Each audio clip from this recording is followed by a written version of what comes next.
नमस्कार दोस्तों, मेरा नाम है विजय कुमार और आप देख रहे हैं कॉमिक्स पिटारा चैनल को। दोस्तों, हम लोग कॉमिक्स पढ़ रहे थे मुंबई का बाप, जो कि डोगा के कॉमिक्स है। इसका पहला पार्ट मैंने अपने चैनल पे अपलोड कर दिया है। पहले पार्ट में मैंने इस कॉमिक्स को 14 पेज तक खत्म कर दिया था। अब इस पार्ट में इसके आगे की कहानी को शुरू करते हैं। इधर धुआं छटने में शायद समय लगना था, लेकिन गार्ड को कार से बाहर आने में नहीं। आह! फिर गार्ड द्वारा यह सूचना सचमुच विस्फोटक थी। अमेरिकी राजदूत का अपहरण, रेड अलर्ट, नाकाबंदी करो, कोई भी कार बिना चेकिंग के ना निकले। कभी इंस्पेक्टर चीता का दायां हाथ समझे जाने वाले खुर्राट सब इंस्पेक्टर खोकर को स्क्रोडर की कार के पास पहुंचने में देर न लगी।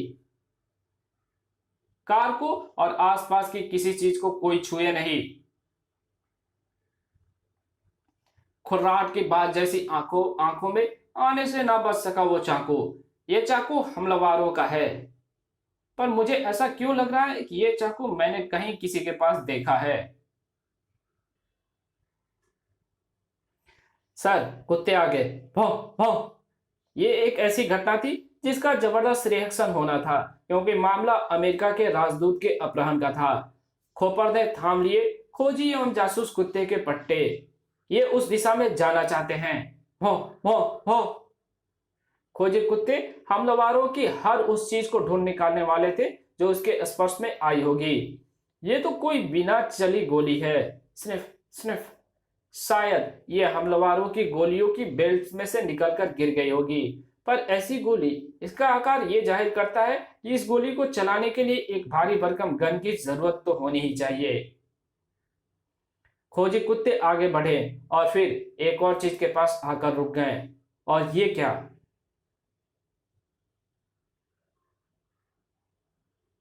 इस चीज को तो मैं लाखों में भी पहचान सकता हूं। ये डोगा का कान है। 100% ये डोगा का वो नकली कान है जो वो अपने मास्क के साथ लगाता है।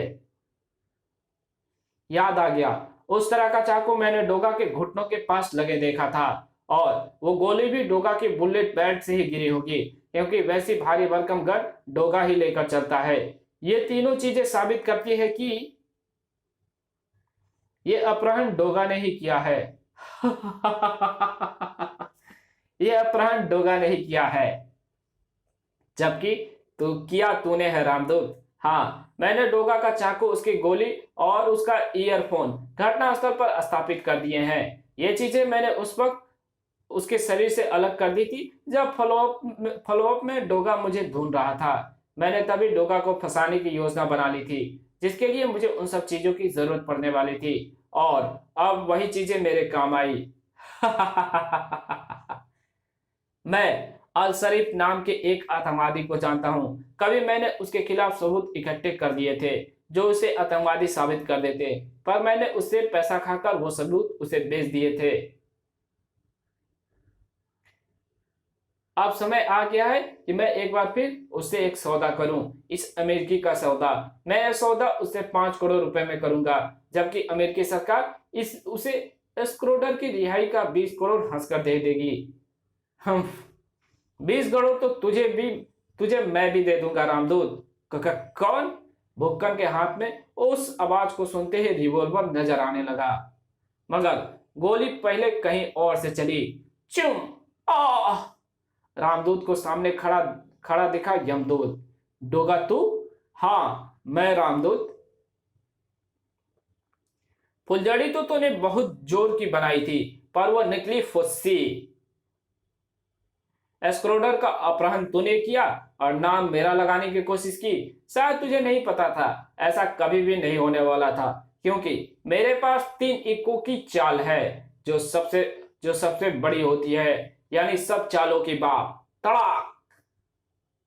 रामदूत, तो अपने आप को मेरा बाप बनाने पर तुला था, पर मैं तुम सबका बाप हूं। तुम जैसे सारे गुंडे मवालियों का बाप हूं। मुंबई का बाप हूं मैं। तुम मेरे से एक कदम आगे कैसे चल सकता है? धाड़! जानता है मैं यहां कैसे पहुंचा? अपने वफादार कुत्ते अलसी और बुल्ली के कारण, जिन्हें मैं तेरी जासूसी पर लगा रखा था। ये इस काम के लिए परफेक्ट है रामदूत। हम्फ हम्फ हम्फ। डोगा क्यों झगड़ा कर रहा है?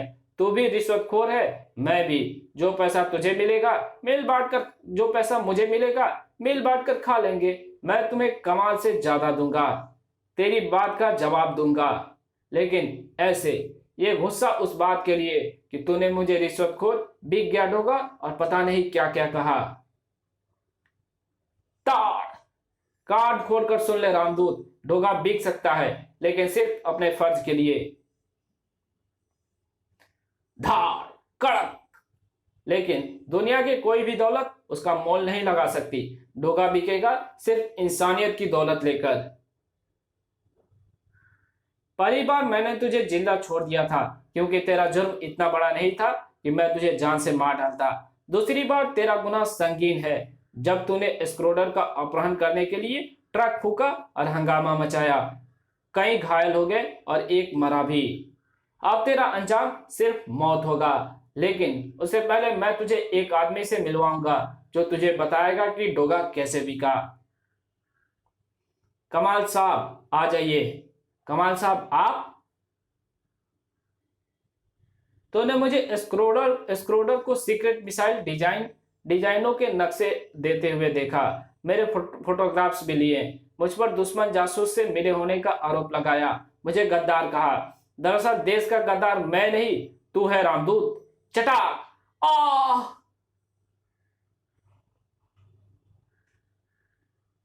डोगा जब मेरे पास आया तो मैंने उसे अपने पुरखों की दौलत दिखाई और कहा, ये इतना पैसा है डोगा कि किसी की साथ पूछते तब भी आराम से बैठकर खा सकती है, जबकि इस दौलत के दोनों हाथों से लुटाया जाए। और मैं तो यूं भी इस दौलत को जरूरतमंदों पर दान करता रहता हूं। दान करने से दौलत घटती नहीं डोगा।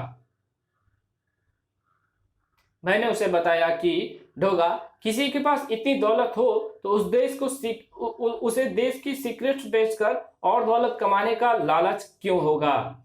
मुझे भी नहीं है। तो फिर जो फोटोग्राफ्स रामदूत ने खींचे हैं वो तुम्हारे किस गुनाह का सबूत है?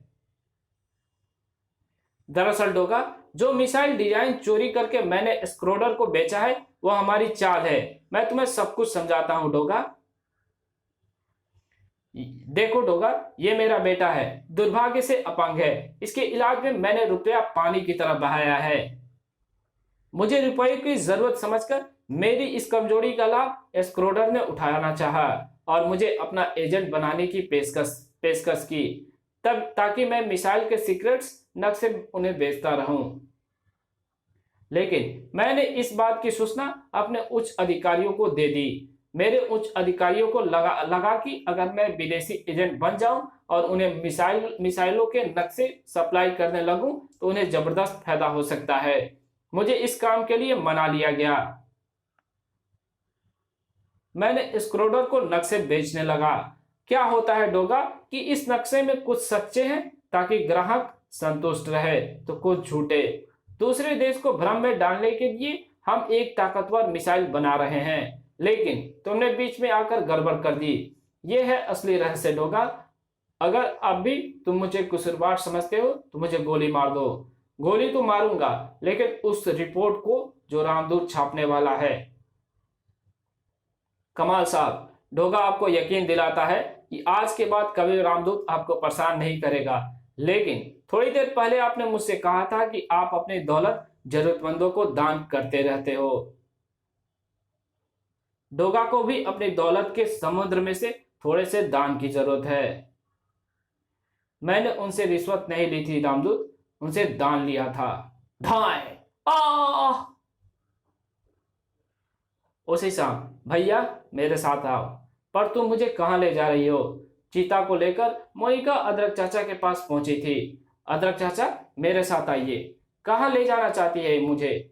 पता नहीं, मुझे भी कुछ नहीं बताया। जल्द ही। यहाँ तो कोई शादी हो रही है, तू हमें यहाँ क्यों लाई है मोनिका बेटी? अभी सब पता चल जाएगा अदरक चाचा। वो देखो अदरक चाचा, आप भी देख ले भैया, डोगा इन 5 लड़कियों का कन्यादान कर रहा है। हाँ अदरक चाचा, वो रुपया जो आपने सूरज के पास देखा था, वो रुपया डोगा ने कमाल हसन सरफरोश से इन 5 लड़कियों के कन्यादान के लिए दान में लिया था, क्योंकि इनके बूढ़े बाप को इनकी शादियों के लिए चोरी करते डोगा ने ही पकड़कर पुलिस के हवाले कर दिया था। और कमाल साहब गद्दार नहीं, सच्चे देशभक्त हैं। गद्दार रामदूत था जिसे डोगा उसकी करनी का फल दे चुका है। मुंबई का ये बाप तो आज कन्यादान करके सचमुच का बाप बन गया। चलो, भ्रम दूर हो गया। और अदरक चाचा की आंखों में आंसू आ गए। अगले दिन उस खबर को पढ़कर सूरज समझ गया कि रजनी अभी भी भ्रमित थी, पर वो जानता था कि उसका भ्रम वो दूर नहीं कर सकता था। इसी के साथ यह कहानी यहीं खत्म होती है। मिलेंगे एक और नई कॉमिक्स में, तब तक के लिए बाय। चैनल पे नए हो तो प्लीज चैनल को सब्सक्राइब कर देना। वीडियो अच्छी लगी तो वीडियो को लाइक कर देना और इसको जहां जरूरत हो वहां शेयर भी कर देना और एक अच्छा सा कमेंट भी कर देना। Thank you very much video देखने के लिए।